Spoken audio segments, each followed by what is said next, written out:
Wall Street Memes Casino, I'm fine. and Sportsbook. Get a sign-up bonus of 200% up to $25,000 when joining today. Sign up now.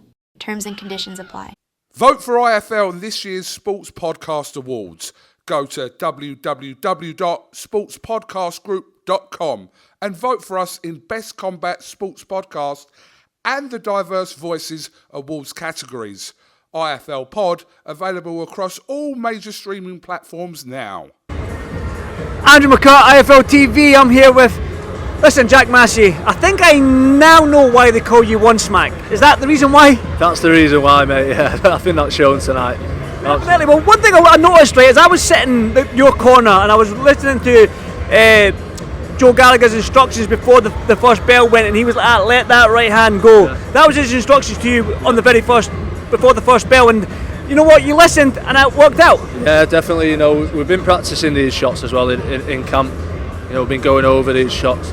You know, he throws a sloppy jab to the body, chop the right hand down, just nice, fast, crisp shots. And I caught him with a nice, fast 1-2. Caught him, he wobbled. I took my time, didn't rush in. Put him in the corner, caught him with another right hook. Wobbled again, and I bowled it over, and that was game over. So yeah, game plan. It was a bit of. I was thinking more of a sort of ABA final, more of a boxing. I'm going to box him tonight, and it was just. I wasn't looking for the knockout. I didn't load up with a 1-2. It was just a nice boom boom, fast shots. But most of the time, it's them fast shots what they don't see coming, and it catches them off guard. So yeah, I didn't really expect it that early on, but can't complain. Listen, Jack. Obviously, last year, almost a year to the date, you fought Joseph Parker. Now, a year out the ring, maybe you're probably hoping for some rounds so you can see where your fitness is at, if there's any ring rust at all. But you had no time in there. I think it was 1 minute 50 odd seconds that you got him out of there. So, are you disappointed you didn't get the rounds, or happy you got the knockout? Do you know what? I was a bit disappointed at first, but do you know what? You can't complain. You can't. At the end of the day, we've made a big statement there. We've made a statement. Someone who's never been stopped. You know, he's come to fight. He's not a journeyman. As he's shown yesterday at the weigh-in, he was wanting to come for my scalp and take my line in the rankings. So yeah, he was coming for the win, and we got the job done, and you can't complain. Our interview, I think one of my questions to you back at the press conference, I said to you, obviously with this cruiserweight division right now, and you moving up to heavyweight for that fight with Joseph Parker, it's been a year out the ring. And with Billiam-Smith, Riakporhe, Jordan Thompson, all these guys, Chef Clark.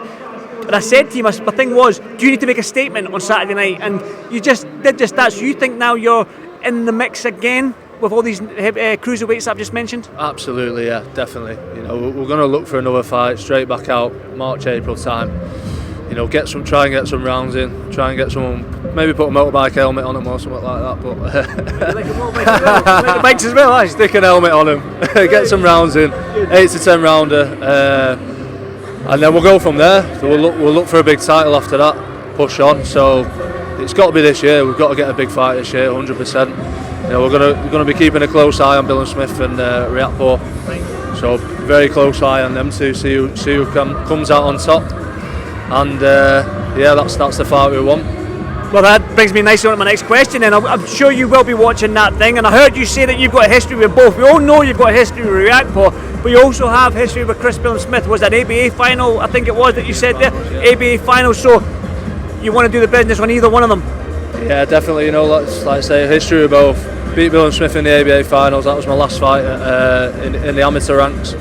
And I know it's back in the habit as everyone's come forward and moved on and got better, but it's still history. It's history, and obviously Riakporhe turn them wrongs into right. You know, it was a bit of a scrapey win he got over me for the British title.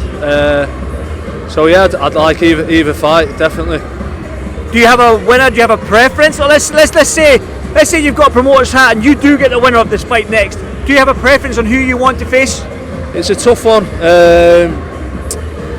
Yeah, I'm leaning more towards Riakporhe. Just going off Billiam-Smith's last performance against Masterneck. I've been over and sparred Masterneck for that camp for Billiam-Smith, and you know, I thought Billiam-Smith would have had quite an easy night. Not an easy night, but he's got easier. Yeah.